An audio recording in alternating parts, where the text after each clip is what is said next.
Room 13 is basically this massive art studio where you can come in, no one tells you what you can and can't do in here. You can basically just draw whatever with any wash paints or crayons, and it's really for you to just be free. Well, there's quite a few jobs for each person.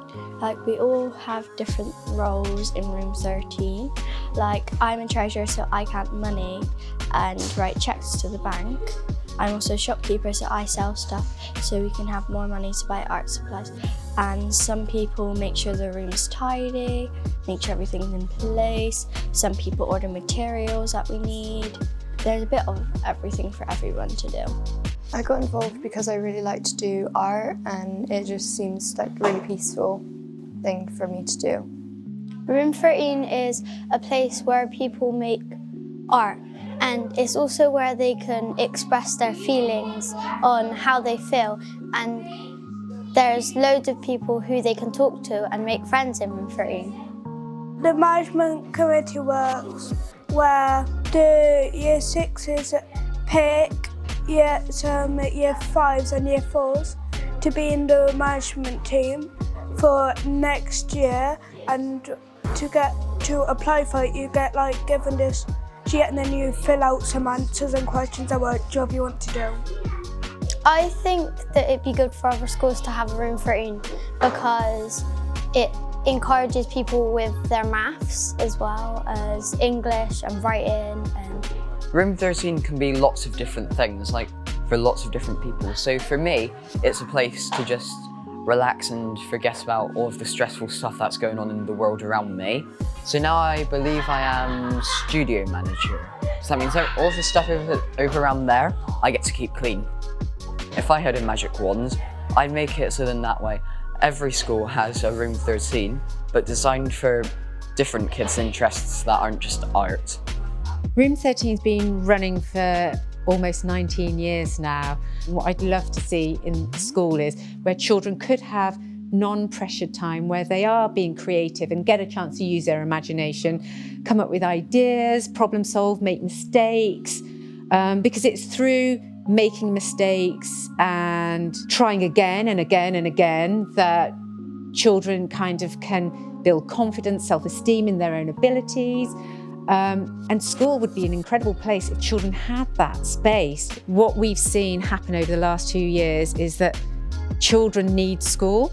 They really need a space to go where they're socially and emotionally, their needs are met, and where they're with other people. And also creativity-wise, not everyone has art materials or access to kind of wonderful things like paint or pencils or the basics actually.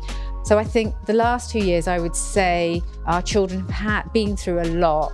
So reconnecting with other children, other people, learning to use language again, learning to think again in a collective way with other people. So yeah, lots of love and care.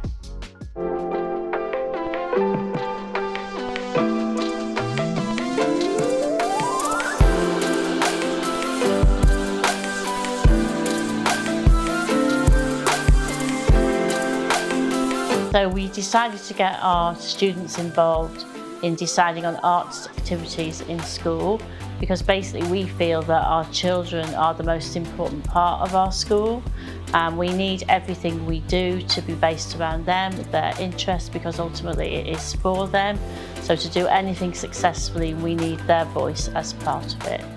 Yeah, a typical Arts Council meeting would be in school every half term. The children all come together, we have biscuits, juice, and they come with their ideas and we discuss it all, and then we make sure that we cover the activities that they want to do.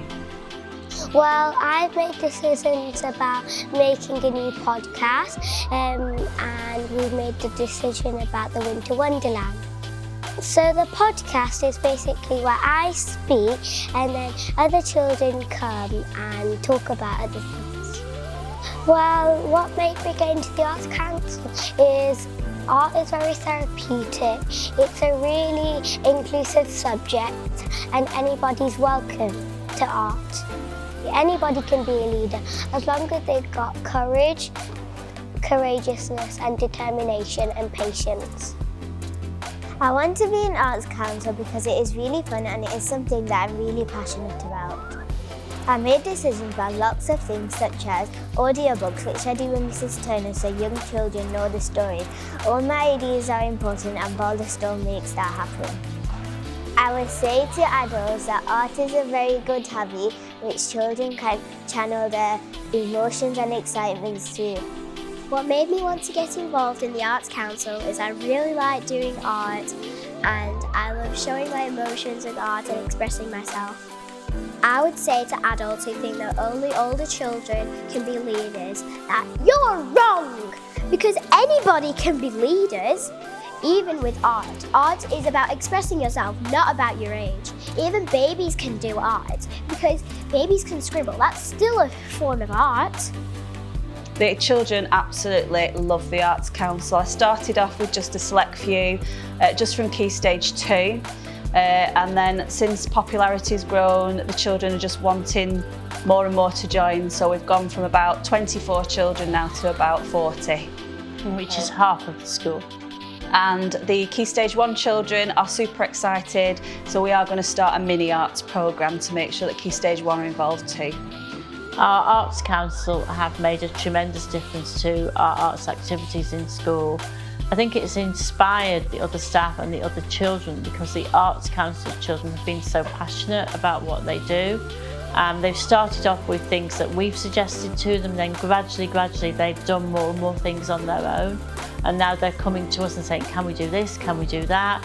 And I think one of the challenges that we have is actually running with their ideas and making them actually happen for them, because the more we do that, the more passionate they get about it and the more things we can do. They are our driving force.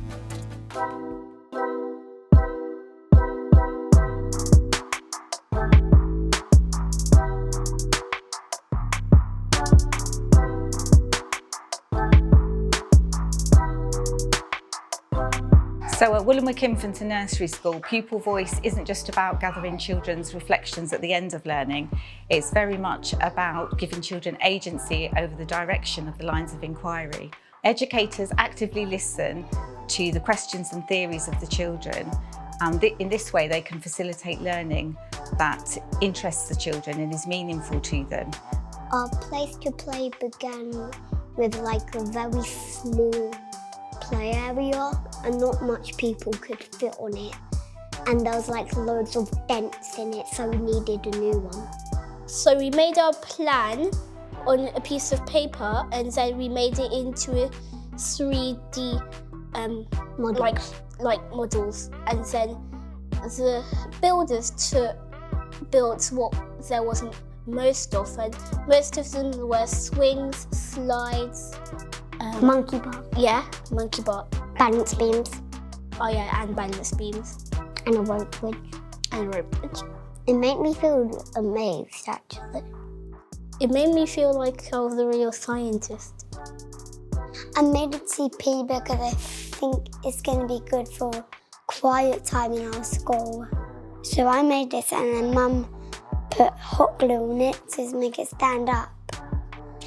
And I made balance beams and benches and this is the cover and these other sticks. We bring in models of what we made, and then some people came around to have a look at the designs, and they picked the most common slides and swings, and the builders came round and they builded our playground. The most thing we were working on was our engineering skills. We were learning how to make structures. I was amazed. I couldn't believe that actually got turned into the real thing. I couldn't believe that. I made a net swing and it actually got chosen. I made a climbing frame, but it didn't get chosen, but that's okay. At least we still have a lovely play equipment. When my ideas listened to, I feel happy. I think it's important to talk about our environment. I think we should talk about the environment as well, because when people drive cars or put things in the bin, they all go to landfill or they go into the air. it could hurt us or the animals. So across the curriculum at the outset, children are asked, what do you already know and what do you want to find out? And their responses steer the direction of the learning. Our pedagogical approach puts children at the centre of the learning. We value them as able to construct their own learning. This means that learning is motivating and engaging, and in turn, we get exceptional outcomes.